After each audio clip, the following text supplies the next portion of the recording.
चलो सवाल नंबर पहला,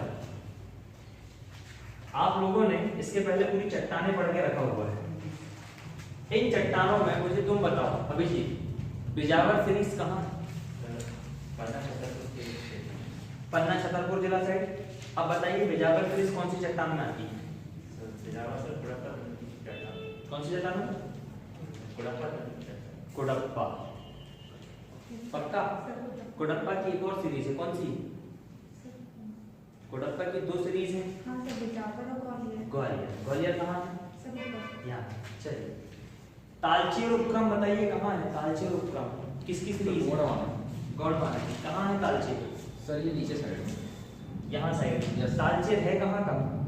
तालचेर सर ये उड़ीसा का राज्य, उड़ीसा का कौन सी नदी के तट पर है? सर ब्राह्मणी नदी। दो सीरीज और है गोंडवाना क्रम की। जी सर। बताओ बताओ। महादेव की और एक है जबलपुर जिसे चौहान कहा जाता है। महादेव की भी मैंने दो बातें आपको बताया था। Yes sir. क्या नाम है उनका?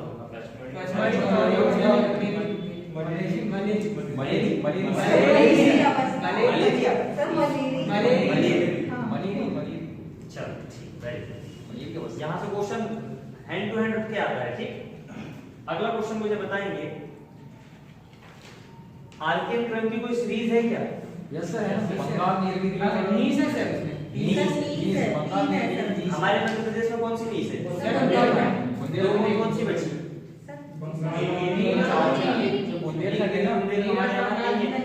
पेपर में आने की संभावना यही है।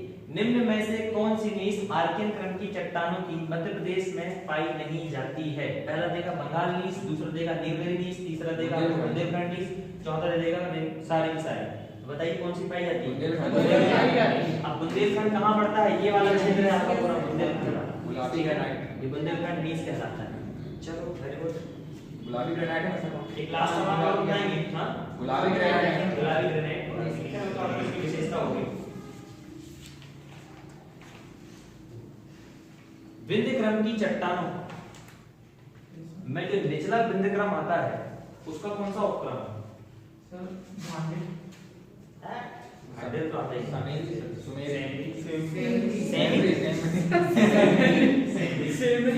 सेमरी उपक्रम। आप लोगों ने विंध्य क्रम की चट्टानें पढ़े थे, देखते हो आप यहाँ पे विंध्याचल पर्वत देखने को मिलेगा। अब भी देखेंगे अपन पर्वत और सब देखेंगे। तो यहाँ जो विंध्याचल क्रम का पर्वत मिलेगा, यहाँ पे सेमी की बेला मिलेगी, उसका निचला विंध्य क्रम सेमरी बोलते हैं। अरे सोन नदी यहाँ पे सोन नदी के इधर में मिलते जाएगा, ऐसा फैला हुआ है, ठीक है। वो ऊपर रिवर साइड पर जाता है। अच्छा ऊपरी विंध्य क्रम का ही बताओ। सर ऊपरी में आएगा कैमूर, रीवा और भांडे। सबसे पूर्वी कौन सा है?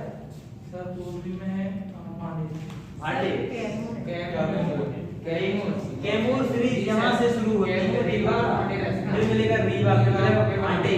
भांडे कहाँ मिलता है? एकदम पश्चिम में, बीच में मिल जाता है आपको कौन सा? रीवा। और ये कैमूर। अच्छे से स्टडी करो, ये सारे सवाल पेपर में आते ही आते हैं, इसलिए मैं आपको बहुत डिटेल में पढ़ा रहा हूँ। चलिए आज देखेंगे हेडिंग आती है सबसे पहले मध्य प्रदेश की भौतिक संरचना, physical structure of Madhya Pradesh. Physical structure of Madhya Pradesh, और फटाक से डायग्राम बनाएंगे बेहतरीन। इसमें क्वेश्चन था सर कि वो सद्भावना चोटी जो है अपनी बुंदेलखंड में ना, विंध्याचल श्रेणी की सबसे लंबी चोटी है। अब भी देख लेंगे, आपको लोकेशन दिखा दूंगा। लंबी नहीं ऊंची कहते हैं, चोटियां लंबी नहीं होती, ऊंची होती है। विंध्याचल पर्वत की सबसे ऊंची चोटी। लोकेशन ही नहीं पता है तो कहां, लोकेशन ही जानना है कहां है। अब भी आएगा ना, देखो चोटियां आएंगी आपकी, धूपगढ़ की, बुंदेलखंड की, सद्भावना चोटी जो कहलाती है आपकी। फिर आप देखेंगे जानापाव पहाड़ी की चोटी देखेंगे, मालवा की, शिकार विगार देखेंगे, अपन सब देखेंगे आज। पहले मध्य प्रदेश का मैप बना लो, और जैसा जैसा डायग्राम में बना रहा हूँ वैसा वैसा प्रॉब्लम बनाने चलना, ठीक है।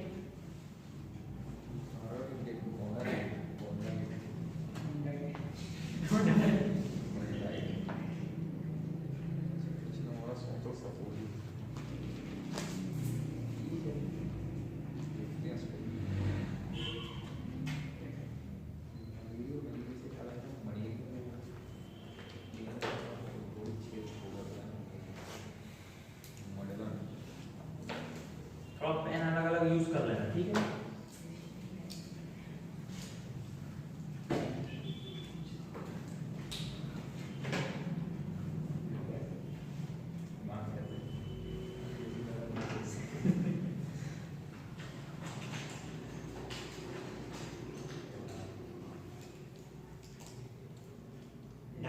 जितने अच्छे से समझ लोगे ना, लिखने में उतनी ही कम तकलीफ होगी और पेपर में आंसर सही होने की उतनी ज्यादा संभावना है।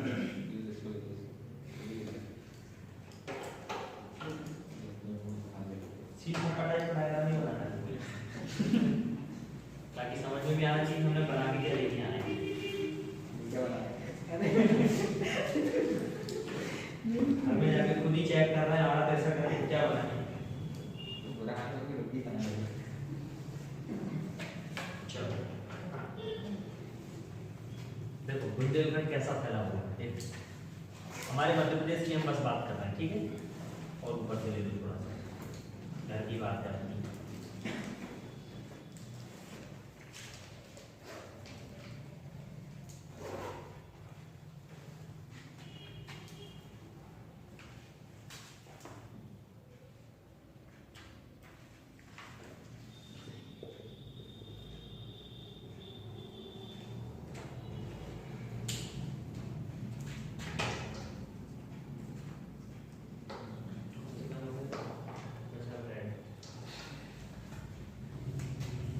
सीधी सी बात है कि ये वाला जो क्षेत्र कहलाएगा आपका ये वाला, इनके इधर वाला है ना,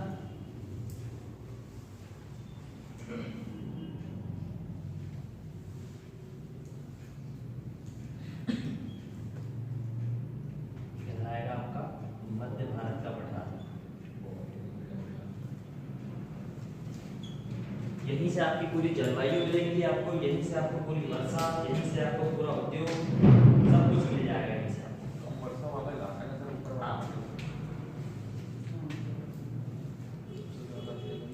यहाँ से अगर आप देखोगे तो ये मिलेगा आपको रीवा पन्ना का पठार, इसे ही विंध्य का कगारी प्रदेश भी बोलते हैं, ठीक है, विंध्य कगारी प्रदेश बोलते हैं। परंतु ये रीवा पन्ने के पठार के नाम से पेपर में आता है, रीवा पन्ना का पठार, इसे ही बोला जाता है विंध्य का कगारी प्रदेश। कगार का मतलब समझेंगे पहले क्या होता है, सब बताएंगे आज। कौन सा पेन लगेगा बताओ?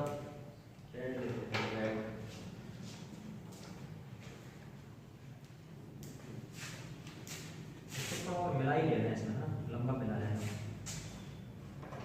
मालवा में तक जाता है। हाँ मालवा टच हो जाएगा, यानी कि मालवा और इधर आना था डायग्राम में थोड़ा से मिला हुआ, क्या दिक्कत है, घर की बात है। पेपर वाले को डायग्राम में थोड़ी पता है कि क्या हो रहा है क्या नहीं हो रहा है। लिखना चाहिए। Super most important Narmada Son घाटी, यस। बहुत आया क्वेश्चन 2018-19 में भी आया है। आगे हाथ ऐसे बस बना दो इसको, ऐसा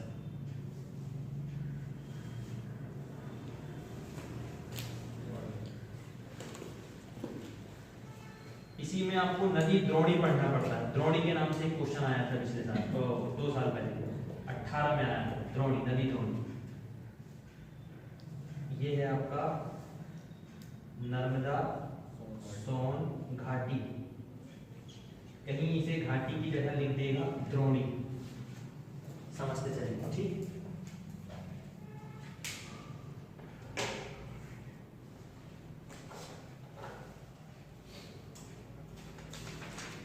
फिर यहाँ से आप देखेंगे तो आपको यहाँ से मिलेगा बघेलखंड का पठार, ये बघेलखंड के पठार में जाता है,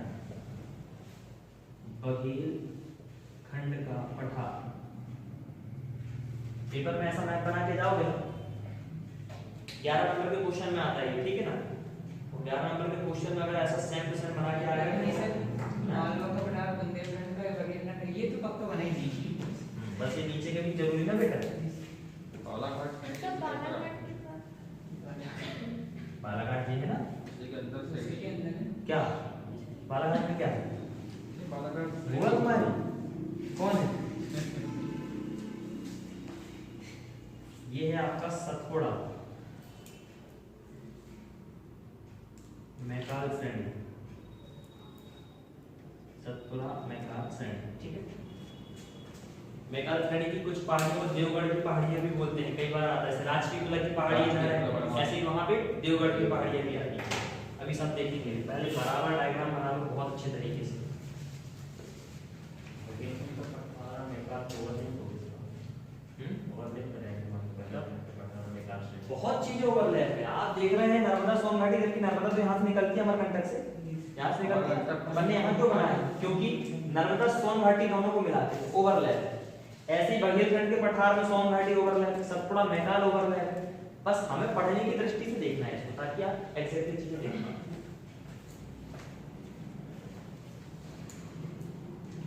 आउटिंग क्यों कर रहे हो?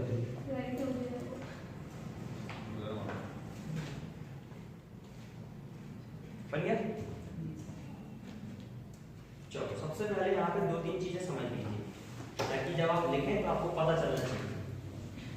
पहला शब्द का तात्पर्य समझिए, कगारी प्रदेश क्या होता है? कगारी प्रदेश या कगारी क्षेत्र। देखो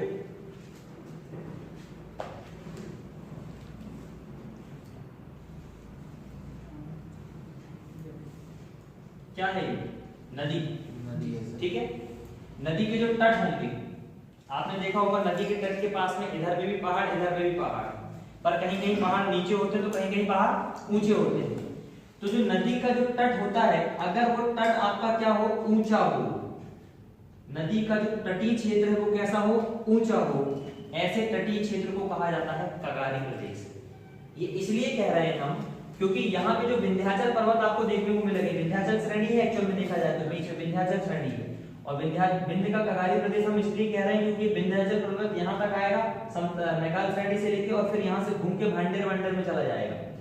तो यहाँ पे जो नदियां हैं, उत्तर नर्मदा नदी के जो उत्तर वाला क्षेत्र है, इसलिए हम इसको कगारी प्रदेश कह रहे हैं, क्योंकि यहाँ पे जो नदियों का जो तट रहेगा वो कैसा रहेगा? ऊंचा ऊंचा, निचला नहीं, कैसा रहेगा? ऊंचा ऊंचा।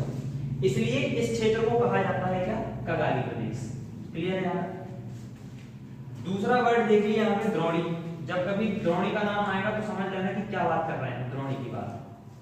द्रोणी का तात्पर्य क्या होगा? देखिए, एक नदी ऐसी है, एक नदी ऐसी है, दोनों नदियां आके यहाँ पे मिल गई, फिर ये बड़ी नदी बन गई, संभर बोलते हैं, संभर, जल संभर, उसी को द्रोणी बोलते हैं।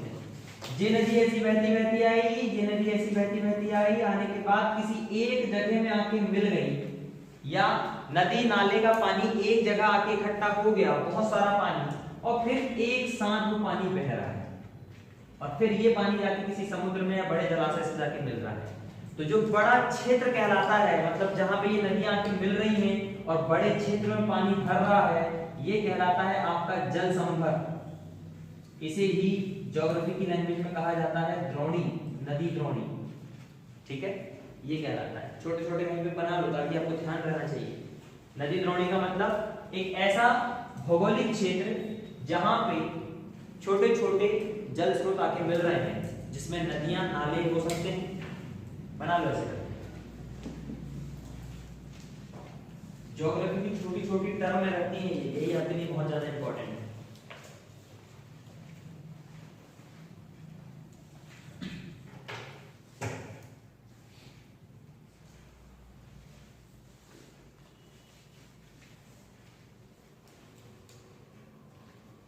ठीक है, इसे ये भी कहा जा सकता है यदि एक नदी दूसरी नदी से मिलकर जल संभार बनाती है। हाँ, लिख सकते हो। जल संभर का मतलब कुल मिला के जलाशय बड़ा क्षेत्र, परंतु छोटे छोटे स्रोत से आके पानी आना चाहिए। जरूरी नहीं कि नदी ही आए, यहाँ पे नाला भी आ जाता है, तालाब का पानी भी आता है। जैसे हम नर्मदा सोन घाटी को नदी द्रोणी बोलते हैं। क्यों बोलते हैं? देखो, नर्मदा सोन घाटी को नदी द्रोणी इसलिए बोलते हैं क्योंकि इसमें छोटे छोटे जलाशय आके मिलते हैं, और फिर नर्मदा का क्षेत्र देखो कितनी चौड़ी नदी है, देखे नहीं देखे? सबसे लंबा पुल बना है हमारे यहाँ नर्मदा में, तवा नदी। आपने देखा होशंगाबाद में बना, तवा नदी पे तो बना ही है, और तवा नदी किसकी सहायक नदी है? नर्मदा की सहायक नदी।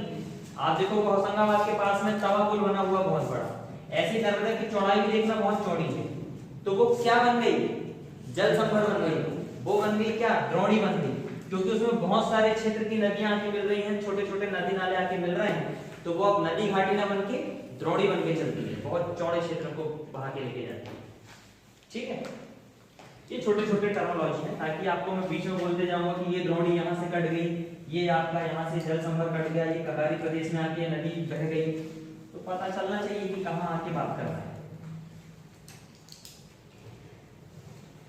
चलो देखो, सब लोग ध्यान से देखेंगे, लिखेंगे कम बाद में। अगर मध्य प्रदेश की भू संरचना की अगर मैं बात करूं या फिजिकल स्टेटस की बात करूं मैं, तो आप देखिए इस वाले क्षेत्र की मैं बात करूं तो ये मेरा कौन सा क्षेत्र कहलाएगा? ये पूर्व, ये क्या हो गया मेरा पश्चिम, ये हो गया मेरा उत्तर, और ये हो गया मेरा दक्षिण। ये क्या है? और ये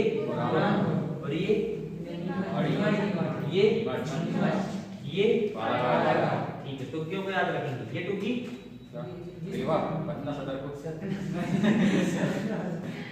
बताओ पन्ना है सर, पन्ना है, पहाड़ी भी पन्ना है सर, चलता है पहाड़ी। अब देखिए यहाँ पे अगर मैं मध्य प्रदेश की बात करूं तो पूर्व में देखूं मैं यहाँ पे तो नर्मदा सोन घाटी वाला क्षेत्र मिलेगा, बघेलखंड वाला क्षेत्र मिलेगा और विंध्य का कगारी प्रदेश भी मिल जाएगा। पश्चिम में देखें तो मालवा मिलेगा, मालवा के साथ साथ नर्मदा सोन घाटी का आपका यहाँ पे एंड देखने को मिलेगा। और सुनो सतपुड़ा का भी एंडिंग आपको देखने को मिलेगा, क्योंकि सतपुड़ा यहाँ से कटते कटते काफी कुछ यहाँ पे आपको गुजरात और महाराष्ट्र वाले क्षेत्र में देखने को मिल सकता है। इधर पे देखोगे आप तो ये उत्तर पश्चिम की दिशा कहलाएगी, उत्तर पूर्व की दिशा कहलाएगी। ये जो दिशा कहलाएगी आपकी कौन सी कहलाएगी? उत्तर पूर्व उत्तर की दिशा, ठीक है। परंतु इसको हम उत्तर में ही मानते हैं कहीं कहीं। तो ये वाला क्षेत्र आपका उत्तर में आ गया। ये वाला क्षेत्र ऐसा बहते बहते जा रहा है इतना लंबा, जो बुंदेलखंड का पठार है, बुंदेलखंड का पठार जो है, ये वाला क्षेत्र आपका कैसा है? उत्तर पूर्व में है। ये दक्षिण में है, ये आपका नर्मदा सोन घाटी एकदम बीचों बीच में। इसी को पढ़ने की दृष्टि से हम दो तरीके से बांटेंगे। कैसे बांटेंगे? ध्यान से देखिए। पहला इसे पढ़ेंगे हम मध्य उच्च प्रदेश के नाम से। अभी लिखो नहीं, सब लिखवा दूंगा मैं, बस समझते चलो, अभी समझ लो एक बार बस। मध्य उच्च प्रदेश। दूसरा सेक्शन हम इसका पढ़ेंगे प्रायद्वीपीय पठार, प्रायद्वीपीय प्रदेश या प्रायद्वीपीय पठार। मैं आपसे पूछ रहा हूँ, ये वाला जो मध्य प्रदेश का जो सेक्शन है आप जानते हो ये किसका क्षेत्र है? प्रायद्वीपीय पठार का क्षेत्र। अब अगर मैं इसको तोड़ के पढ़ूंगा तो स्वाभाविक सी बात है, जैसे ये ऊपर वाला क्षेत्र है ये मेरा एक अलग क्षेत्र हो गया, और प्रायद्वीप का जो मैक्सिमम क्षेत्र मेरा टच होता है वो किस कौन सा टच होता है? मध्य प्रदेश का दक्षिण वाला क्षेत्र। अगर मैं प्रायद्वीप पठार की बात करूं तो ये ऐसा है प्रायद्वीप पठार मेरा, और इसमें मेरा मध्य प्रदेश का पूरा की पूरा नीचे का भाग तो पूरा की पूरा आ ही जाता है। तो जो नर्मदा सोन घाटी वाला क्षेत्र है ये देखा जाए तो मध्य उच्च प्रदेश और प्रायद्वीपीय प्रदेश के बीच में विभाजक रेखा का काम करता है, पेपर में आ चुका है। मध्य उच्च प्रदेश और प्रायद्वीपीय मध्य प्रदेश के बीच में विभाजक रेखा का काम करने वाला कौन सा क्षेत्र है? इसे कहा जाता है नर्मदा सोन घाटी क्षेत्र। कई बार नदी बोल देगा, कई बार सोन घाटी क्षेत्र बोल देगा, कई बार प्रदेश क्षेत्र बोल देगा। अब मध्य उच्च प्रदेश की बात हम करें तो ये जो सतपुड़ा, मैकाल श्रेणी और बघेलखंड का पठार है, ये दोनों को मिला के देखा जाए तो ये कहलाते हैं आपके प्रायद्वीपीय क्षेत्र। सोन घाटी के तो नीचे पूरा क्षेत्र है, पूरा नर्मदा सोन घाटी के नीचे का जो क्षेत्र है, दक्षिण का क्षेत्र है, ये कहलाएगा आपका कौन सा क्षेत्र? प्रायद्वीपीय पठार वाला क्षेत्र। और इसके उत्तर में जो क्षेत्र है कौन कौन से आ गए? मध्य पठार आ गया, मालवा का पठार आ गया, रीवा पन्ना का पठार आ गया, बुंदेलखंड का पठार आ गया, और यहाँ पे जो विंध्याचल की श्रेणी आपको देखने को मिलेगी, ये सारे के सारे क्षेत्र आपके कहाँ आ गए? आपके मध्य उच्च प्रदेश। समझ पा रहे हैं दोनों चीज। मेंस में 3 नंबर में आता है केवल ये नहीं आता, ये आता है क्योंकि 3 नंबर के हिसाब का नहीं है ये क्वेश्चन। 3 नंबर में बोलेगा मध्य प्रदेश के प्रायद्वीपीय प्रदेशों का विस्तार पूर्वक वर्णन कीजिए। आपको किसको किसको लिखना रहेगा? इसको और समझ पा रहे हैं? कुल मिला के इनडायरेक्टली आपसे पूछ रहे हैं, वो किसके बारे में पूछ रहे हैं? सतपुड़ा, मैकाल श्रेणी और बघेलखंड का पठार। ठीक है ना? चलो 2-3 बातें इसमें लिखो पहले।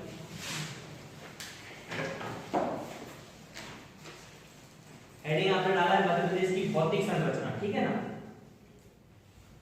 लिखिए राज्य के भौतिक प्रदेश, राज्य के भौतिक प्रदेश।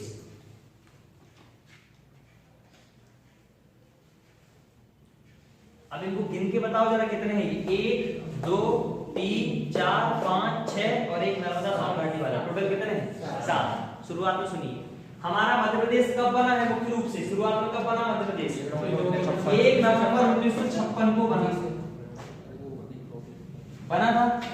फिर आप जानते हो कि 1 नवंबर 2000 को इसका क्या हो गया था? पुनर्गठन कर दिया। इससे छत्तीसगढ़ हमारा क्या हो गया? अलग। ठीक। अब जब शुरुआत की बात करेंगे हम 1 नवंबर 1956 के समय में हमारे मध्य प्रदेश में 9 भौतिक प्रदेश होते थे। 9 भौतिक प्रदेश, 7 तो ये हो गए, 2 और थे। एक था महानदी बेसिन, महानदी बेसिन, और एक था दंडकारण्य वाला क्षेत्र। सुना है दंडकारण्य वाला क्षेत्र? छत्तीसगढ़ का दंडकारण्य, यहाँ पे राम भगवान जी ने जेल में मतलब घूमे। महानदी बेसिन और दंडकारण्य, ये दोनों जो क्षेत्र थे पहले हमारे संपूर्ण मध्य प्रदेश में थे, परंतु क्या हुआ 1 नवंबर 2000 को जब छत्तीसगढ़ आपका अलग हो गया, तब ये दोनों की दोनों बेसिन कहाँ चले गए? छत्तीसगढ़ में चले गए। तो 9 में से 2 गए, कितने बचे? 7। वर्तमान में मध्य प्रदेश में कितने भौतिक प्रदेश हैं? 7। पेपर में आया, लिखो। शुरुआत में मध्य प्रदेश में 9 भौतिक प्रदेश होते थे।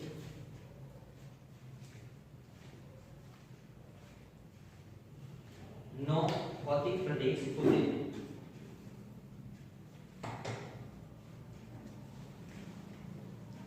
परंतु 1 नवंबर सन 2000 को राज्य पुनर्गठन के कारण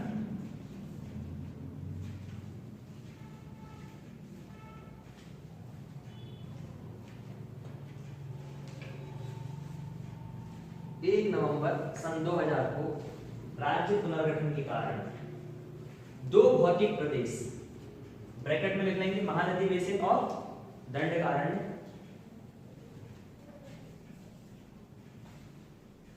2 भौतिक प्रदेश, एक कौन सा है? महानदी बेसिन, दूसरा है दंडकारण्य, छत्तीसगढ़ में चले गए।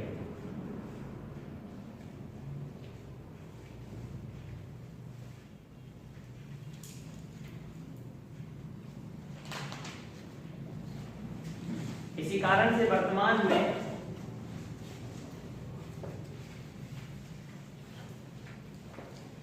प्रदेश में 7 भौतिक प्रदेश हैं।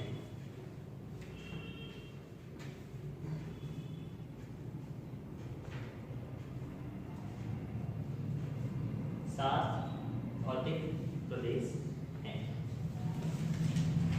ठीक है, अब एक छोटा सा ऐसा चार्ट वाला डायग्राम बना लीजिए।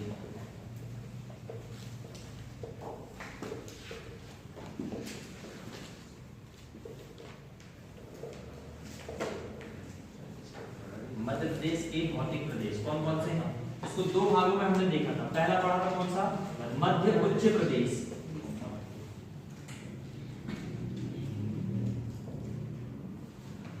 और दूसरा पढ़ा था कौन सा? प्रायद्वीपीय क्षेत्र।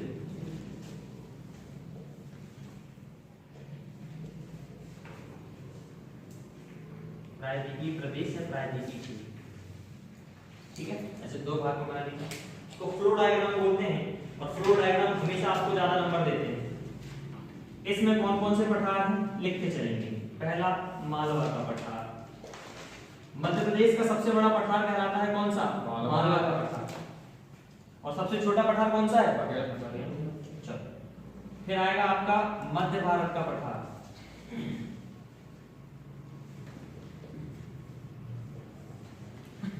तीसरा हो गया आपका कौन सा जाएगा यहाँ पे? बुंदेलखंड का।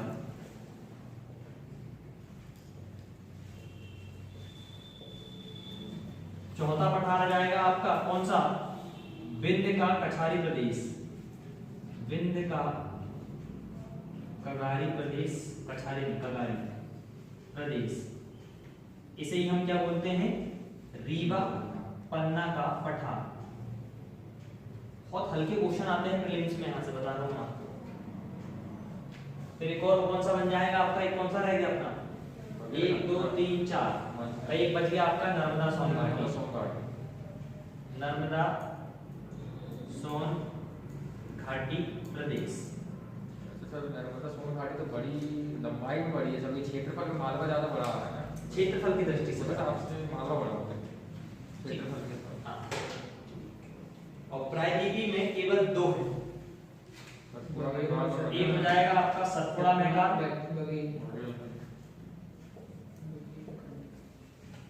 और एक हो जाएगा आपका बघेलखंड। इनको एक एक को आज अपन पोस्टमार्टम करेंगे इनका।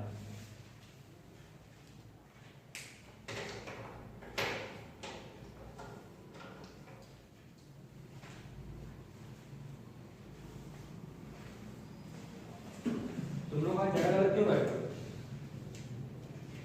लड़िए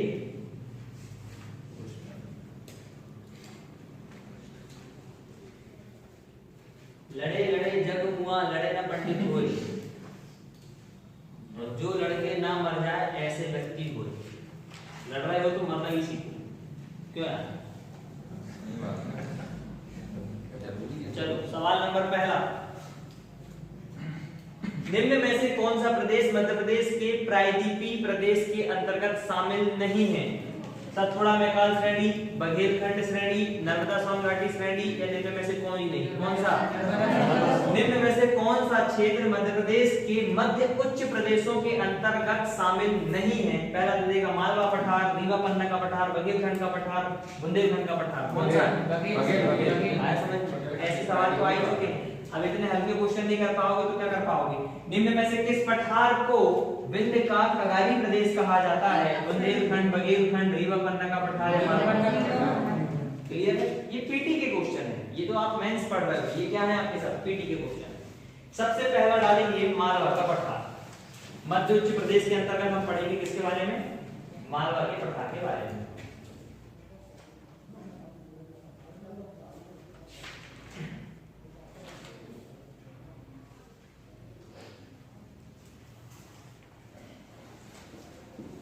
चलो देखिए, मालवा के पठार को अगर मैं आपको बताऊं तो मध्य प्रदेश का पहली बात तो ये कैसा पठार है? सबसे बड़ा पठार है, सबसे बड़ा है ये पठार। अगर इस पूरे पठारी क्षेत्र को मैं 100% मान के चलता हूं तो ये केवल अकेला ही है जो 28.6% पूरा भूभाग अपने अंदर समाया हुआ है। पूछता है पेपर में, डेटा पूछेगा पीटी में, ठीक है ना, कि कौन सा पठार मध्य प्रदेश में सर्वाधिक प्रतिशत की दृष्टि से फैला हुआ है? तो सबसे बड़ा पठार ये इसलिए है क्योंकि 28.6% इसका क्या है? भूभाग फैला हुआ है। दूसरी बात, आप जानते हो मालवा का पठार बना कैसे है? हमने देखा था, ध्यान से देखिए, लावा फैला और लावा फैलते फैलते गया, पूरा महाराष्ट्र मध्य प्रदेश वाले क्षेत्र में फैल गया, और इस लावा में कौन सी चट्टानें थी? बेसाल्ट की चट्टानें। और इस बेसाल्ट की चट्टानों में कौन सी मिट्टी निकलती है? काली मिट्टी। यही काली मिट्टी आपको आगे चल के क्या मिलेगी? लाल। यही लाल मिट्टी आगे चल के कैसी हो जाएगी? पीली मिट्टी हो जाएगी।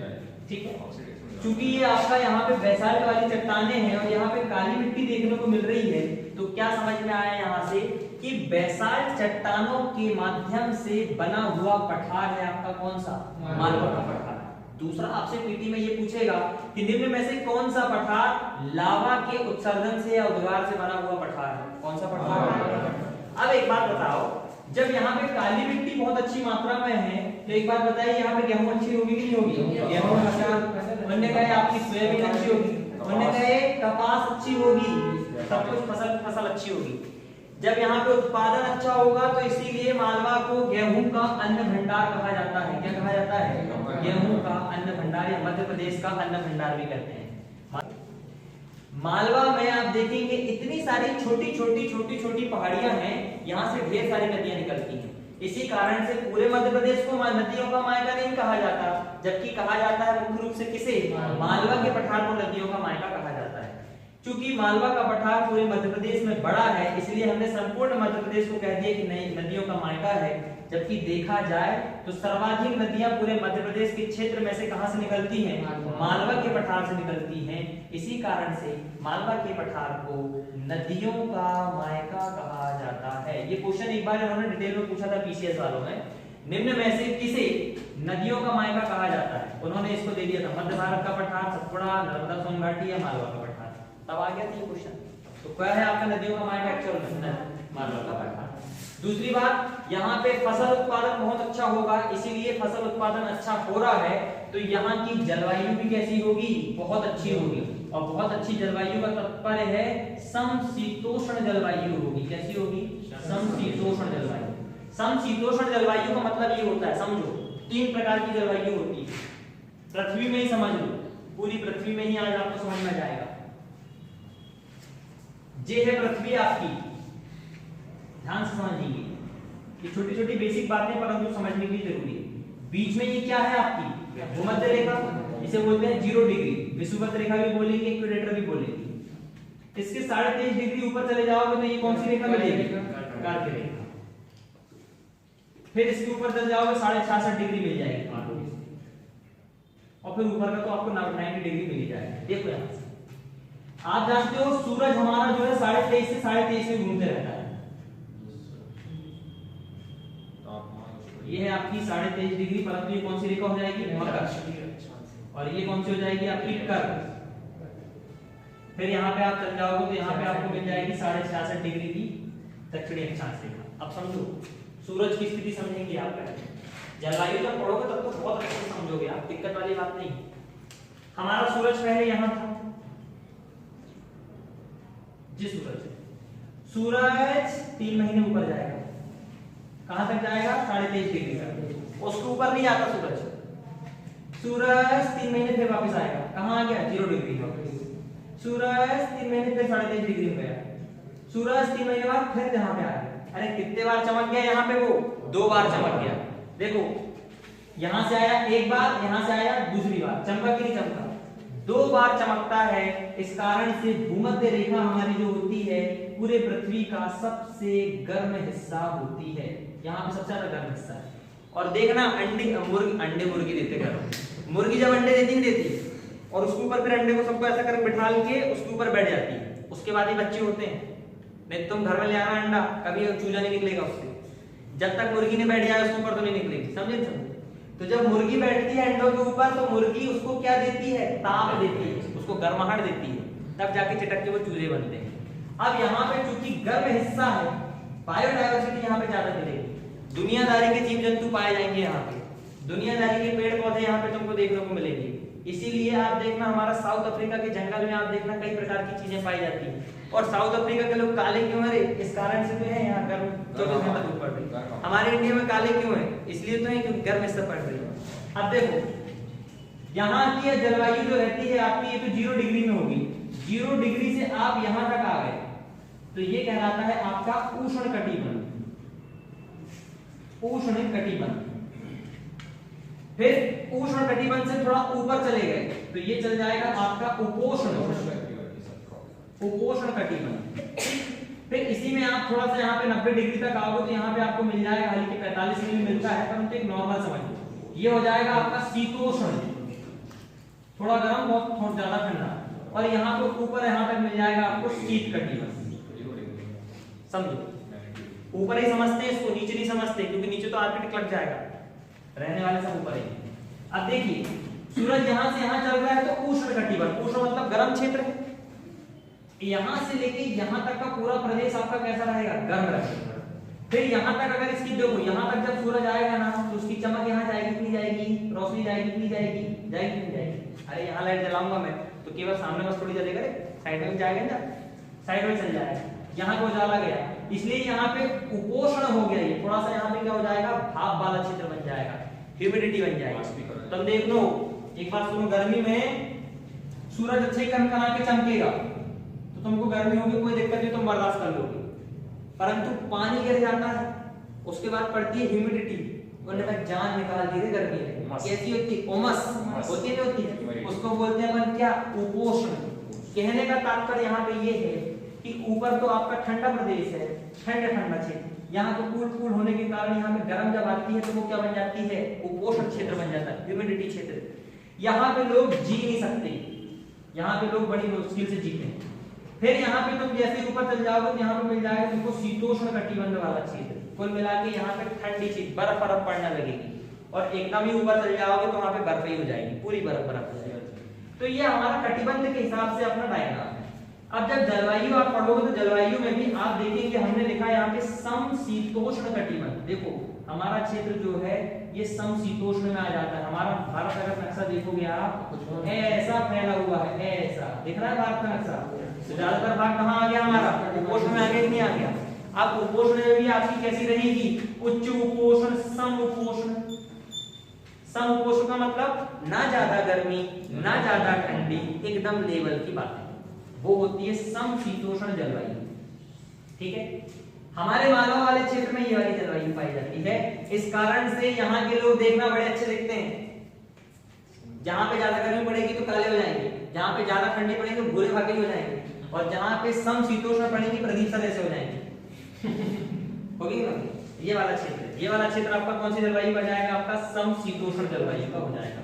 मालवा का डेवलप होने का एक बात सुनो, बड़ा इंपॉर्टेंट है, मेंस में लिखना पड़ता है। क्या कारण है कि मालवा के क्षेत्र विकसित है जबकि बघेलखंड और बुंदेलखंड क्षेत्र विकसित नहीं? तुलना करना पड़ता है आपको।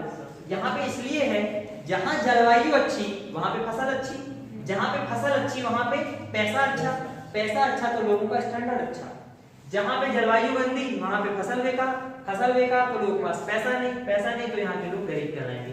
इसीलिए तो देखना सतना, अपना पन्ना रीवा क्षेत्र साइड आप चले जाना, Panna Rewa side, Satna side, Chhatarpur side, Niwari side के जो क्षेत्र हैं वो थोड़े आज भी विकसित विकासशील वाले क्षेत्र में आए। और तुम देखो हमारे मध्य प्रदेश के सबसे डेवलप क्षेत्र इंदौर, उज्जैन, पूरे यहाँ पे डेवलप क्षेत्र हैं कि इंदौर डिवीजन चले जाइए आप, पूरा विकसित है पूरा। इंदौर में जितने 8 जिले आते हैं पूरे के पूरे जिले राजा महाराजा टाइप के जिले, इसी कारण से आया समझ। तो जो मालवा का पठार है देखा जाए भौगोलिक दृष्टि से तो 28.6% तो घेरते ही है, साथ ही साथ पूरे मध्य प्रदेश का सबसे अमीर पठार भी है। ठीक है, ये सारी चीजें आपको मेंस में भी लिखना पड़ेगा। चलो लिख लीजिए फटाफट, लिखो पहले मालवा के पठार, बुलेट पॉइंट बनाइए। यह पठार मध्य प्रदेश का सबसे बड़ा पठार है।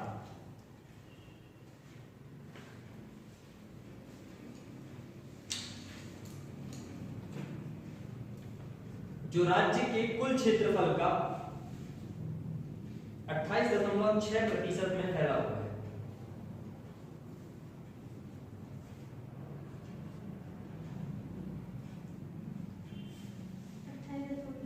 छह प्रतिशत 28.6%। अब अगर तुम इसके पड़ोसी क्षेत्रों की बात करो तो नहीं निकाल सकते। देखो दक्षिण में नर्मदा सोन घाटी, पूरब में चले जाओगे तो रीवा पन्ना का पठार और बुंदेलखंड का थोड़ा सा मिल जाएगा, उत्तर में तुमको मिल जाएगा मध्य भारत का पठार और पश्चिम में मिल जाएगा तुमको क्या गुजरात और थोड़ा सा ऊपर मिल जाएगा राजस्थान। समझ में आ रहा है? तो लिख लीजिए इसके चारों तरफ के क्षेत्र लिखिए।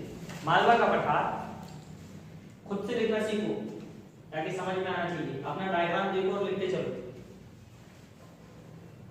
मालवा का पठार पूर्व में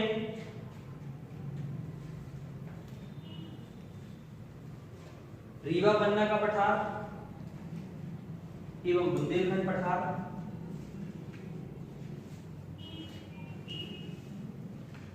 पश्चिम में गुजरात एवं राजस्थान,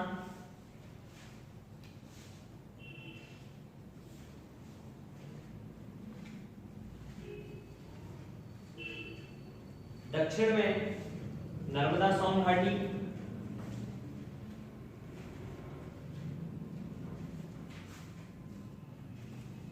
और उत्तर में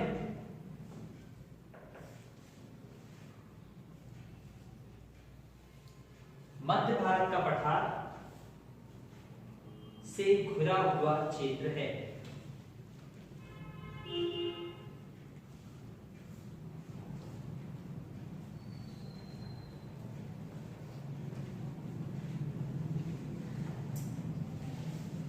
अगला पॉइंट, इस पठार का निर्माण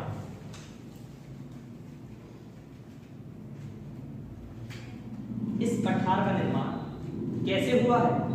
ज्वालामुखी बेसाल्ट चट्टानों से हुआ है। देखिए इस पठार का निर्माण दक्कन ट्रैप की ज्वालामुखी के लावा के फैलने से हुआ है।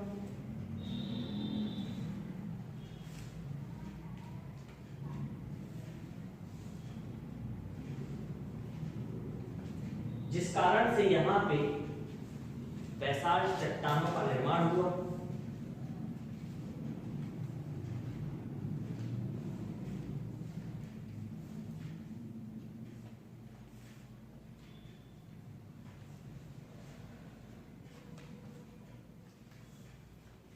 और उन बेसाल्ट चट्टानों के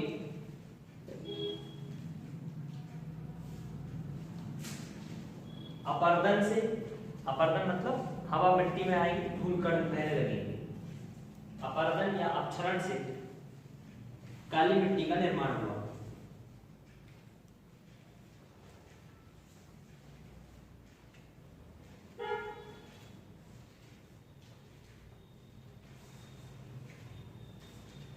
इसलिए संपूर्ण मध्य प्रदेश में सर्वाधिक काली मिट्टी मालवा के पठार में पाई जाती है। लॉजिक समझो चीजों का, ऑटोमेटिक आंसर राइटिंग मिल जाएगी।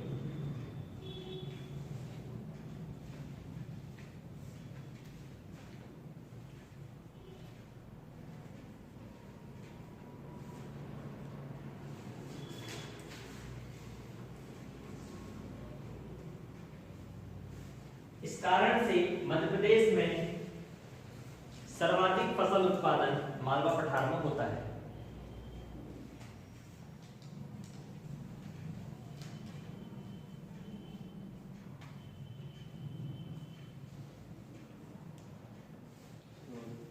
सर्वाधिक फसल उत्पादन मालवा पठार में होता है, इसीलिए मालवा पठार को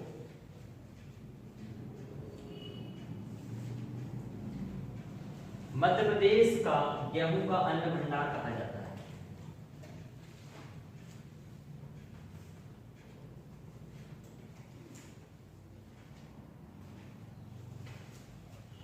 ब्रैकेट कहीं पे मेंशन कर लेना, समशीतोष्ण जलवायु के कारण, ठीक है। इसलिए मालवा के पठार को मध्य प्रदेश का गेहूं का अन्न भंडार कहा जाता है। ब्रैकेट में लिख लो समशीतोष्ण जलवायु। मैं आपको अगर एक 3 नंबर मार्कर में क्वेश्चन लिखने के लिए दूंगा, क्या कारण है कि मालवा के पठार में फसल का उत्पादन सर्वाधिक होता है, लिख लोगे? लिख लोगे?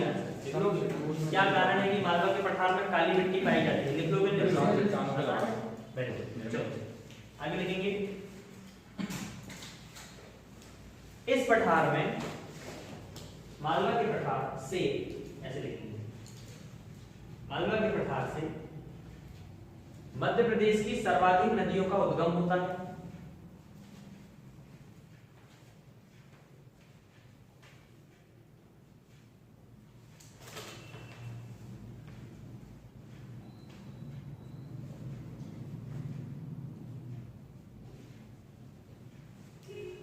इसलिए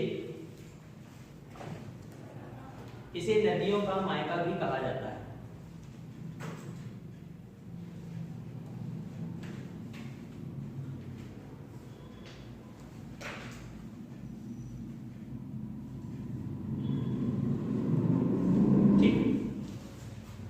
नदियों का जब मायका आ गई है तो यहाँ की दो कहानी और समझिए।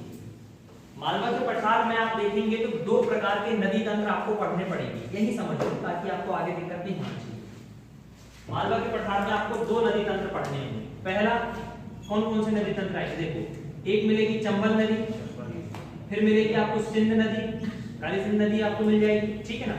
एक और आपको यहीं से आपको बेतवा नदी यहाँ से मिलती जाएगी। अब देखो तुम एक बात समझो, ये जितनी भी नदियां हैं ये सब ऐसे बह के जाएंगे और कहां जाके मिल जाएंगी, उत्तर प्रदेश में जाके, यूपी में जाके मिल जाएंगी, मिलेंगी नहीं मिलेंगी। एक नदी तंत्र आपको ये मिल गया। इसलिए जितनी नदी यमुना में जाके मिल जाएंगी ये कहलाएगा आपका कौन सा, यमुना का नदी तंत्र, यमुना नदी तंत्र या यमुना प्रवाह तंत्र। दूसरा तंत्र आप देखेंगे, देखो मालवा के पठार से नर्मदा नदी को देखवा सही है नीचे, परंतु जाती मालवा पठार से भी है। यहाँ से मालवा पठार से आप देखेंगे नर्मदा नदी मिलेगी आपको, यहीं पे इसी दिशा में बहने वाली नदी मिलेगी आपको ताप्ती नदी, और एक और नदी मिलेगी माही नदी, 3 नदी। ये तीनों की तीनों नदी आप देखेंगे एक ही जगह से, यहाँ ताप्ती नदी तो आपके मुल्ताई से निकलेगी, नर्मदा अमरकंटक से निकल के आएगी, ठीक है ना। सोन नदी यहीं से अमरकंटक से निकल के इधर निकल जाएगी। तो ये तीनों की तीनों नदी तंत्र आपकी किस में आएंगी, देखिए ये सब आएंगी यहाँ से बह के सीधे गुजरात में जाके मिल जाएगी। और सबसे बड़ी नदी इसमें कौन सी है, नर्मदा नदी है। इस कारण से ये कौन सा तंत्र कहलाएगा, नर्मदा नदी तंत्र। ये 2 प्रकार के तंत्र आपको यहाँ से देखने को मिलेगा। अब तुम देखो यहाँ पे बहुत सारी नदियों का तंत्र बनेगा, जब यहाँ पे जाल बनेगा, इसी कारण से तो हम इसको नदियों का मायका कह देते हैं, ठीक। तो 2 तंत्र देखने को मिलेगा, फटाफट लिख लीजिए यहाँ पे। इस मालवा के पठार में 2 नदी अपवाह तंत्र देखने को मिलते हैं।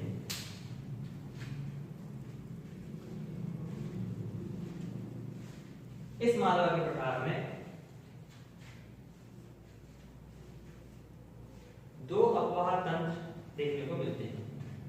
पहला, यमुना नदी तंत्र,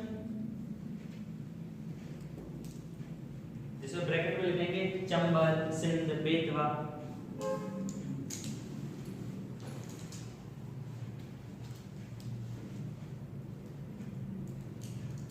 फिर लिखेंगे दूसरा नर्मदा नदी तंत्र,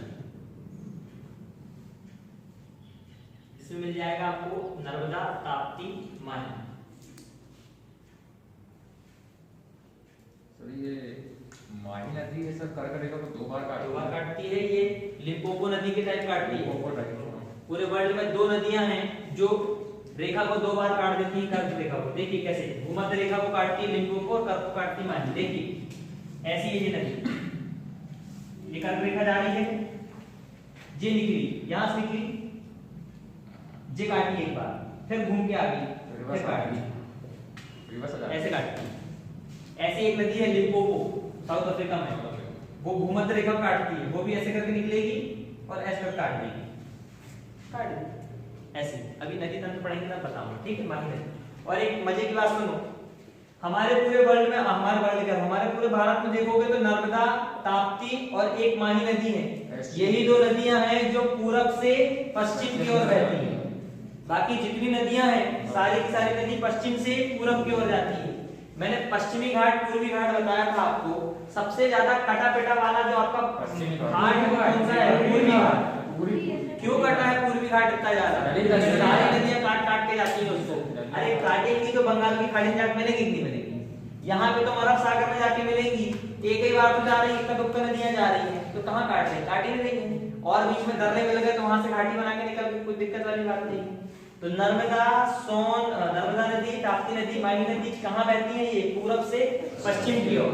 बाकी की सारी नदियां कहाँ जाती हैं? पूरी बंगाल खाड़ी में जाके मिलती हैं, तो वो पश्चिम से पूर्व की ओर। ताप्ती नर्मदा एक्चुअली का निर्माण करती है, बाकी डेल्टा का जाता है ना सर। हाँ, वो इधर वाली जितनी नदियां होंगी वो सब ज्वारनद रूप बना लेती हैं। डेल्टा को अपन पढ़ाएंगे जब आपको नदी बताएंगे, ठीक है ना। चलिए आगे लिखेंगे मालवा पठार की सबसे ऊंची चोटी, स्टार मार्क करके लिखेंगे। मालवा पठार की सबसे ऊंची चोटियां।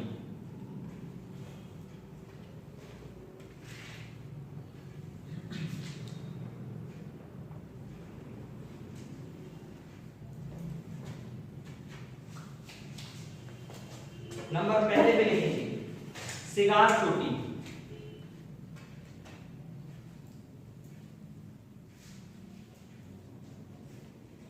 सिगार 881 मीटर ऊंची है, ये सबसे ऊंची चोटी है सिगार, मालवा में, मालवा पठार की, ठीक। दूसरी लिखेंगे जाना पाव, इंदौर के आसपास है सारी की सारी। जाना पाव चोटी 854 मीटर ऊंची है ये। चंबल नदी बोलते हैं सर जी, जाना पाव पहाड़ी बोलते हैं जिसको अपन, जाना पाव चोटी। तीसरी लिखेंगे धजारी 810 मीटर है, यहीं पे आ जाएंगे आपको, आपको धजारी भी मिल जाएगी। और मैं बता रहा हूं ये कैसी बन रही ऊंची नीची। 810 मीटर आइट साइड ही है, लोकेशन एग्जैक्ट नहीं मिल सकती आपको। आप पहाड़ है पठार है वो तो समझ में कैसे आएगा, बस वहीं पे बना लो, आप लिख लो पहले, बना लेना। और फिर है आपकी एक गोमनपुर चोटी 510, गोमनपुर,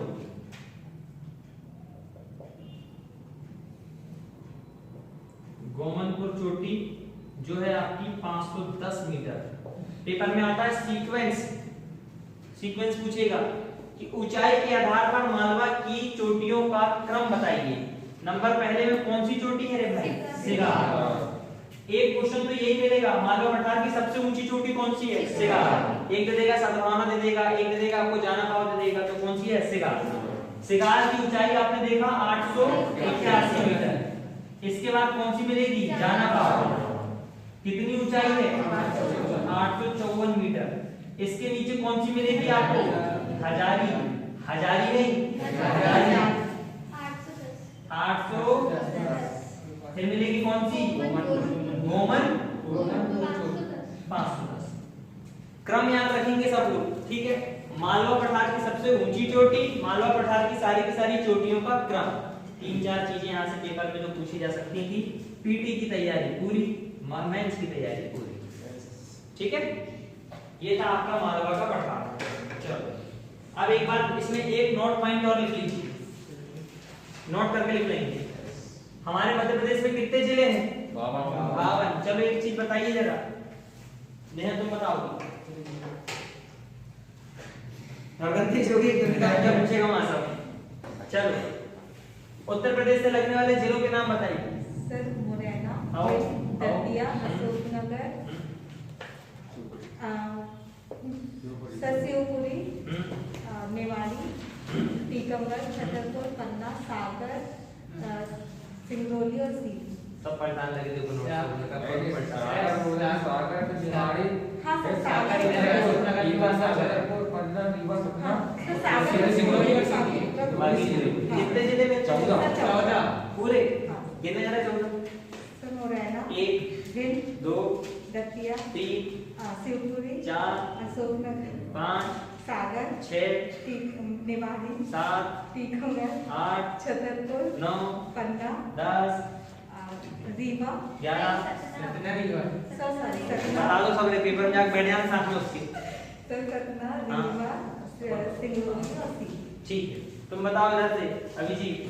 बेटा मेरे को तुम जितने पेपर दे रहे हो ना तुम भी दोगे इस साल पेपर, है ना? अब तुम्हारा पता नहीं बाकी इन लोगों का 1 2 3 4 5 और जो 2 3 और आते हैं और नहीं निकला बेटा ना सबको बांस की छड़ी से मारूंगा सबको मैं भयंकर फटे तक। चलो इधर बताएं जरा मेरे को राजस्थान का बताना जरा तुम अभिजीत। सर मुरैना, शिवपुर, शिवपुरी, गुना, राजगढ़, उसके बाद सर राजगढ़ के बाद सर आगरमालवा, उसके बाद ऊपर नीमच, मंदसौर, रतलाम, उज्जैन, झाबुआ। उज्जैन कहाँ आ गया?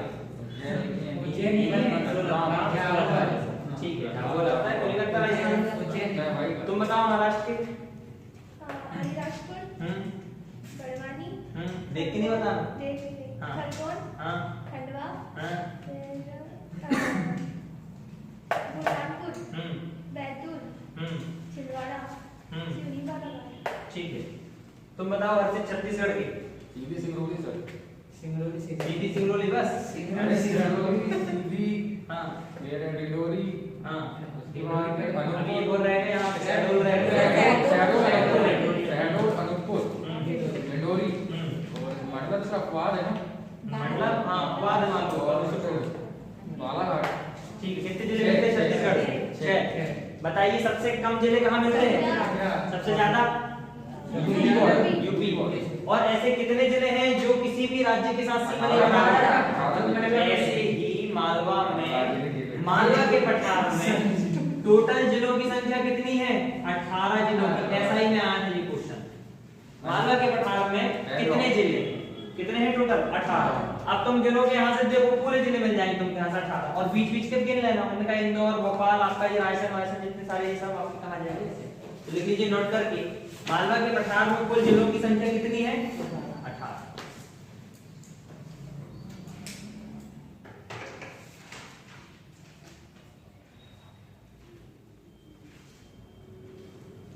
ठीक, चलो अब डाल लीजिए दूसरा, डालेंगे मध्य भारत का पठार। इसमें बनावट नहीं पड़ेगा। बनाएंगे तो पढ़ेंगे ना, अभी तो अलग अलग पढ़ेंगे, तो केवल बेसिक बता रहा हूँ आपको। इसके बाद जलवायु बताऊंगा आपको कि कैसे यहाँ पे काली मिट्टी में वर्षा क्यों तेज होती है, कौन सी फसल उगेगी, कब होगी। फिर इसके बाद में आपको वन पढ़ाऊंगा, जनसंख्या बताऊंगा, एक एक टॉपिक में चलेंगे। 28.6 बुक में उसको करेक्ट कर लो, 28 कर लो। हमने क्या है वो ऐसे करके करेक्ट है, वो बोलते गए हम गूगल में, अब उन्होंने 28 लिख दिया, ठीक नहीं लिखा तो खत्म, ऐसा हुआ।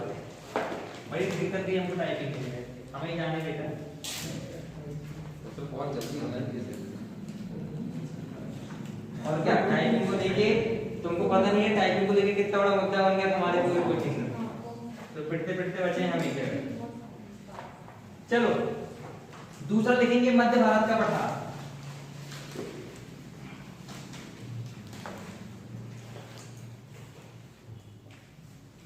अच्छा एक बात बताओ, अगर मालवा के पठार में मैं तुमको जिलों की बात बोलूं कि निम्न में से कौन सा जिला मालवा के पठार में नहीं है, अपने ज्ञान के हिसाब से बताना। मैंने बोल दिया खंडवा, नीमच, रतलाम, आगरमालवा। समझ पा रहे हो? कभी भी कोई भी जिला अगर आएगा जैसे पूछ लिया, वैसे तो पूछेगा लिखता हो तो क्वेश्चन, अगर फिर भी पूछ लिया तो समझ जाओगे ना कि कौन सा जिला मालवा के पठार में, कौन सा जिला। ऐसा तो नीचे दिख जाएगा ना, तब बता। चलो दूसरा लिखेंगे मध्य भारत का पठार। कहाँ है मध्य भारत का पठार? देखो मुझे देखना है ऊपर।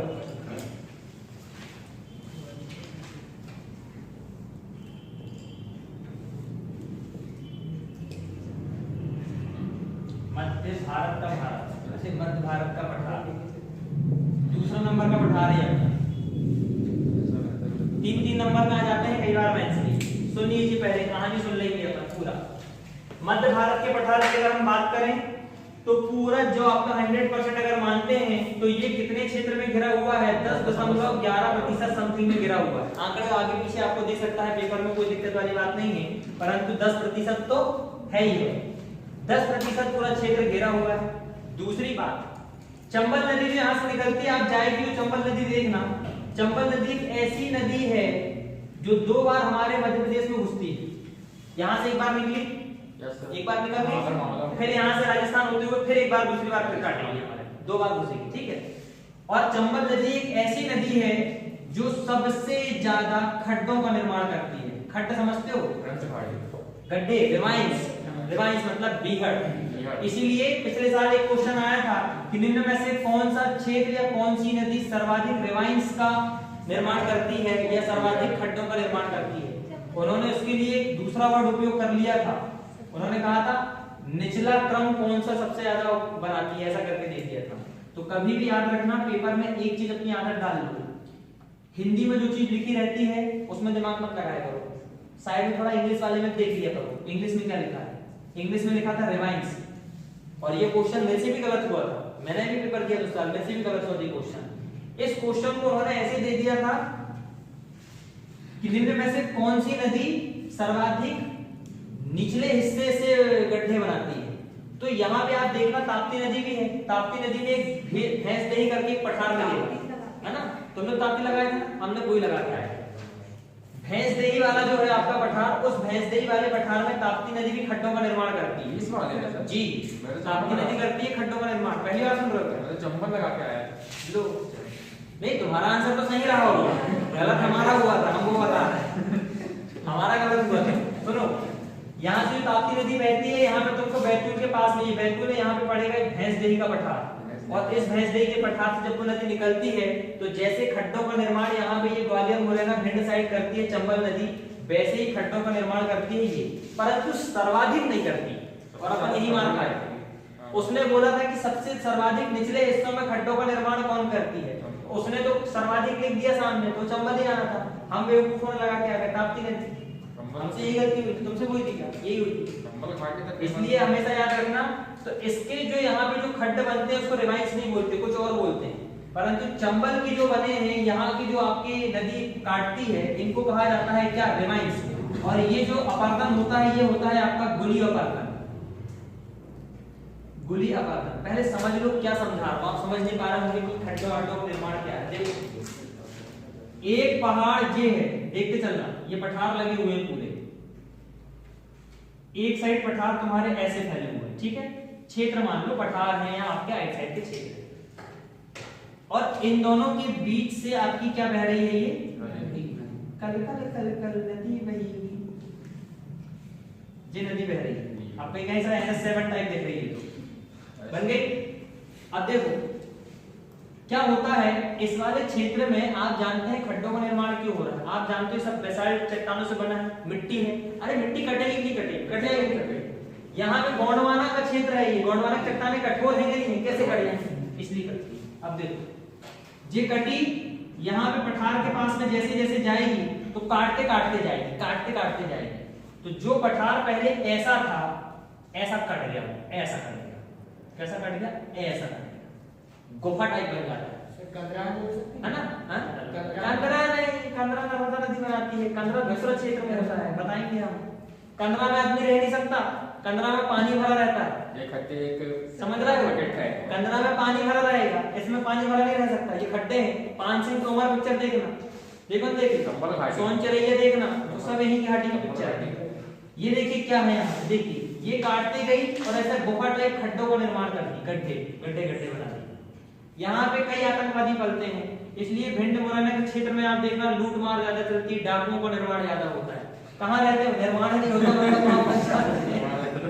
बन जाते हैं डाकू वहां पे, तो वो यहीं पे रहते हैं, अपनी खड्डों में रहते हैं। बंदूक लेके, पान सिंह तोमर उसी से बनी हुई एक पिक्चर है। तो क्या करती है ये पर्वत पठार जो होते हैं, आइट साइड की जो नदी होती है उसको इतनी तेजी से काटती है कि धमाक करके काटते चल जाएगी। अब जब पानी कम होगा तो वो क्या बन गया, खड्डा बन गया। खड्डा बन गया तो वहां पे आराम से कोई भी व्यक्ति रह सकता है, तो बहुत सारे छुपने की जगह बन गई। तो जो सबसे ज्यादा अपरदन है, अपरदन के कारण से ये पूरा क्षेत्र आपका बड़ा प्रभावित क्षेत्र है। इसलिए चंबल नदी को रेंगती हुई मृत्यु कहा जाता है, रेंगती हुई मौत। ये नदी यहाँ से निकलेगी, इस क्षेत्र से निकल रही तो पूरी जमीन काटते जा रही है। किसी किसान का खेत पड़ गया, मान चलो यहाँ पे पूरा खेत कट के चला गया, पूरा खेत की मिट्टी भाग ले आ लेगी और काट देगी पूरा। अब गलती नदी की नहीं है, गलती उस क्षेत्र की मिट्टी की है, गलती उस क्षेत्र के पठार की। अगर यहाँ का पठार बैसाल्ट चट्टानों की जगह गोंडवाना लैंड की कठोर चट्टानों से बन जाता है तो बैसाल्ट चट्टानें पूरी, परंतु बैसाल्ट में काली मिट्टी बन जाती है और काली मिट्टी जल्दी बह जाती है। अगर ये ऐसा बनता तो सीधी सी बात है कि भाई नहीं कटता, परंतु कट गया। अब ये जो चंबल नदी है गुली अपर्दन करती है। गुली अपर्दन का मतलब ये तो गुली गुली गुली गुली गुली गुली अपर्दन, ये गुली अपर्दन कहलाता है। अपर्दन मतलब मिट्टी का कटाव धीरे धीरे। तुम देखना पेड़ पौधे लगाने क्यों कहते हैं, नदी घाटी के पास में पेड़ पौधे इसलिए लगाते हैं क्योंकि पेड़ पौधे की जो जड़ रहती है मिट्टी को पकड़ के रखती है, मिट्टी का कटन नहीं होती, अपर्दन को रोकते हैं। यहाँ पे तुमको एक क्वेश्चन आएगा मेंस में, या चंबल नदी के अपर्दन को रोकने के सुझाव बताइए, तब लिखना पड़ेगा तुमको। पहले लिखोगे, सबसे पहला क्या लिखोगे, वृक्षारोपण करो। जितने वृक्षारोपण होंगे यहाँ पे उतनी मिट्टी कट नहीं पाएगी, इसलिए यहाँ पे अपर्दन से बच जाओगे, ठीक है ना। अब जब ये नदी काट रही है तो ये किसान के लिए क्या है, एक प्रकार की मृत्यु है। उसका खेत कटते कटते जा रहा फसल रह जाएगी, इसलिए इसे रेंगती हुई मृत्यु कहा जाता है चंबल नदी, ठीक। अब ये काटते जाएगी, देखो यहाँ काटी, पूरे क्षेत्र काटी, बीहड़ का निर्माण कर दी। एक ऐसी लौती नदी है, हालांकि लौती नहीं रह गई, अब तो ताप्ती भी बना रही है। चंबल नदी ऐसी है जो सर्वाधिक खड्डों का निर्माण करती है, जिसे हम बीहड़ बोलते हैं। क्या बोलते हैं, बीहड़। बीहड़ शब्द याद रखेंगे हिंदी वाले, इंग्लिश वाले याद रखेंगे रिवाइंस, और हिंदी वाले भी किसको याद रखेंगे, रिवाइंस को याद रखेंगे, ठीक है।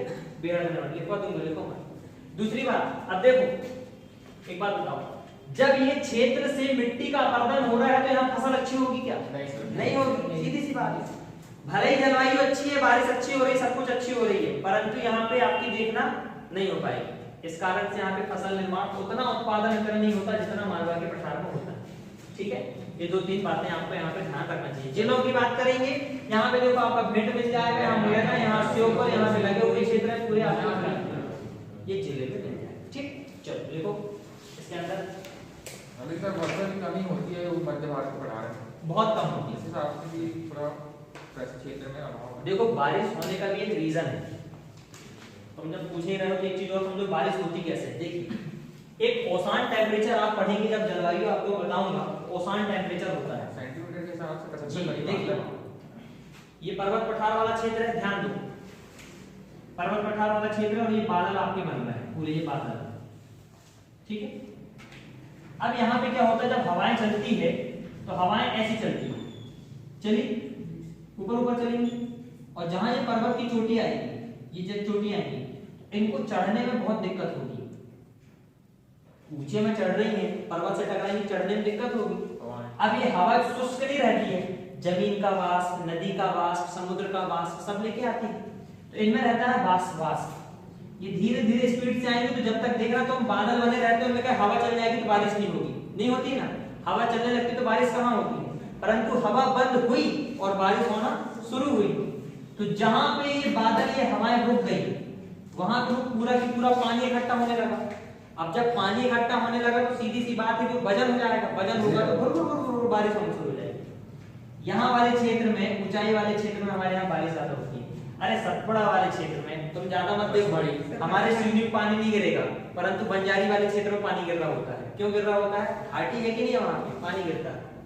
अब जब ये पूरा यहाँ पे पानी गिर जाएगा, इस वाला क्षेत्र, ये जितना भी क्षेत्र है यहाँ का, यहाँ बारिश अच्छी खासी होगी। इसे कहा जाता है वृष्टि छाया क्षेत्र। वृष्टि छाया क्षेत्र, हमारा सिवनी भी वृष्टि छाया क्षेत्र में आता है, ठीक है। बारिश अच्छी होती नहीं होती अपने यहाँ। अब ये वाले क्षेत्र जो है, ऊपरी पठार वाले जो क्षेत्र हैं आपके, यहाँ तो बारिश ही नहीं हो पाई, और मध्य भारत का पठार यही बैठा हुआ, इसलिए यहाँ पे बारिश नहीं हो पाती है, कम हो तो पाती है। ये बारिश का रीजन है, ठीक।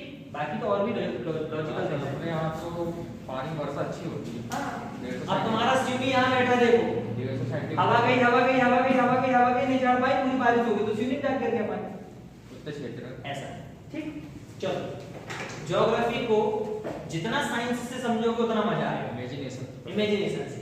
लिखने विखने में फोकस मत करो, डायग्राम में ज्यादा फोकस किया करो, क्या होता है। ठीक है, चलो मध्य भारत के पठार में लिखेंगे। यह पठार मालवा के पठार के उत्तर में,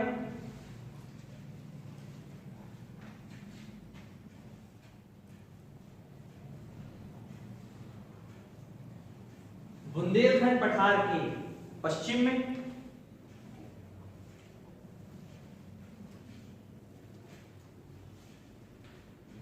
और उत्तर प्रदेश एवं राजस्थान से घिरा हुआ पठार है। इधर देखो राजस्थान लगा हुआ, उधर उत्तर प्रदेश लगा हुआ, ठीक है, से घिरा हुआ पठार है।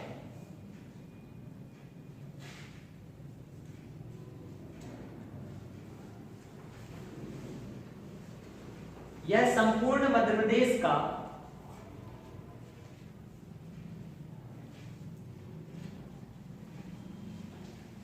लगभग 10.7 से 10.11% क्षेत्र में फैला हुआ है। ऐसे करके लिखिए।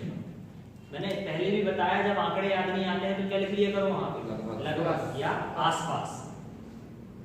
लगभग 10.7 से 10.11% भूभाग पर फैला हुआ है।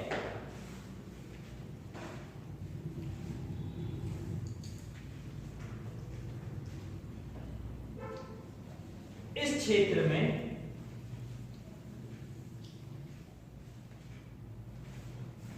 चंबल नदी के द्वारा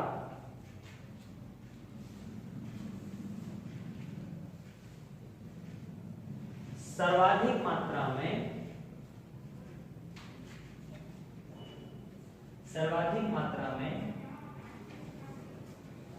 खड्ड का निर्माण, खड्ड ऐसे करके लिखेंगे, खड्ड, फिर ऑब्लिक करके लिखेंगे बीहड़,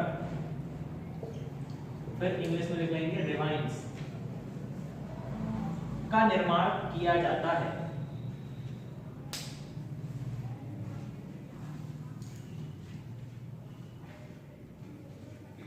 चलो एक बात बताओ, तुम सब लोग बताओ, ध्यान से देखो, यहां समझो ज्योग्राफी को।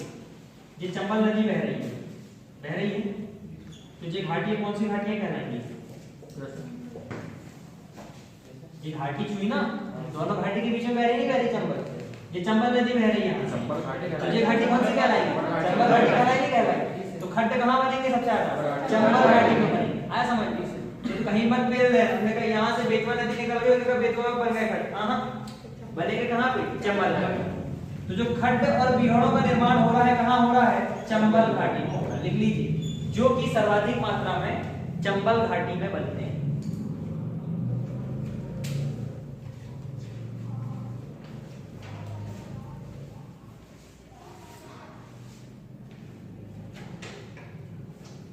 इसी कारण इस पठार को चंबल का उपाद्र प्रदेश भी कहा जाता है। इसी कारण इस प्रदेश को या इस पठार को चंबल का उपाद्र प्रदेश भी कहा जाता है, जिसे स्टार मार्क करके लिखेंगे, गिर्ड प्रदेश के नाम से भी जाना जाता है। गिर्ड प्रदेश के नाम से भी जाना जाता है। गिर्ड प्रदेश, गिर्ड का तात्पर्य समझ रहे हैं आप? वही गुली है ना, गिर्ड प्रदेश के नाम से भी जाना जाता है।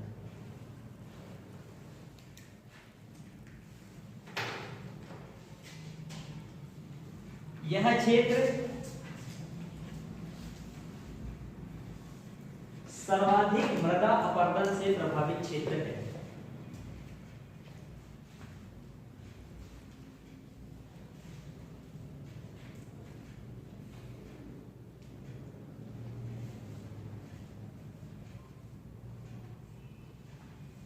सर्वाधिक मृदा अपरदन से प्रभावित क्षेत्र है।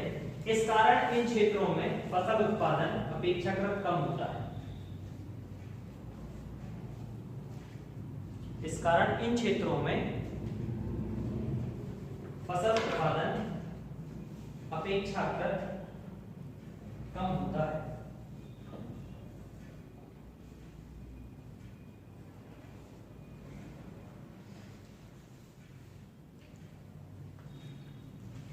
यहां होने वाला मृदा अपरदन, दो नाम लिखना जो पेपर में आ चुके हैं। एक बार अवनालिका के नाम से दिया था। यहां होने वाला मृदा अपरदन अवनालिका, इसी को बोल रहे हैं क्या, गुली अपरदन होता है। अवनालिका नाम सुना सब है जी, अवनालिका पेपर में ही आया था। सुना सब है। निम्न में से कौन सी नदी अवनालिका अपरदन करती है? अवनालिका या गुली अपरदन। अच्छा, ये गुली कई बार गली भी लिख के दे देगा ना, तो तनाव लेने वाली बात नहीं है। कई बार गली अपरदन लिख देता है इसको। इन क्षेत्रों में जो अपरदन होता है कैसा होता है? अवनालिका अपरदन या गुली अपरदन। कौन सी नदी करेगी? चंबल नदी। ठीक है, अवनालिका अपरदन होता है जो कि चंबल नदी के द्वारा किया जाता है।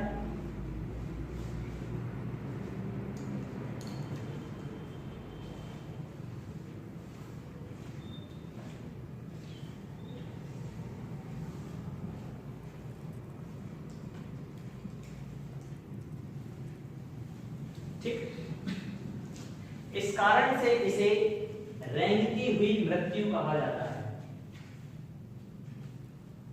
रेंगती हुई मृत्यु कहा जाता है।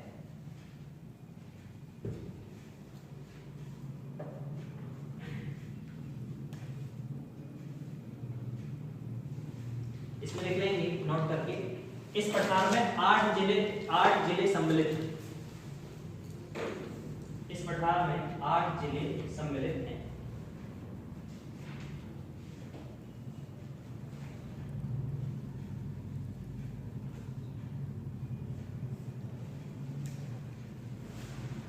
ठीक है। अच्छा, एक चीज यहाँ पे ध्यान रखना, मध्य भारत के पठार में ये मंदसौर नीमच भी आ जाते हैं। ठीक है, तो 8 जब जिले गिनोगे तो इसमें एक आपका नीमच और मंदसौर दोनों का एक छोटा छोटा क्षेत्र आ जाता है इसमें। ठीक, डरने वाली बात नहीं है। मंदसौर नीमच भी किसमें आता है? कई बार मध्य भारत के पठार में आता है। इसलिए आपके 8 जिले होंगे। 6 तो यहाँ पे मिल जाएंगे, 2 आपको कौन से जिले होंगे? मंदसौर और नीमच। दोनों को ऊपर के 2, ऊपर के 2, ऊपर के ये तो कौन सी? नीमच है और मंदसौर। एकदम इनका किनारे किनारे का थोड़ा थोड़ा हिस्सा इसमें आ जाता है, मध्य भारत का पठार में आता है। और बाकी के 6 जिले तुमको यहाँ मिले जाएंगे, पूरे 6 जिले। ठीक है, चलो ये 2 पठार आपके यहाँ पे कंप्लीट होते हैं। कल पढ़ेंगे हम इसके बाद आगे का पठार।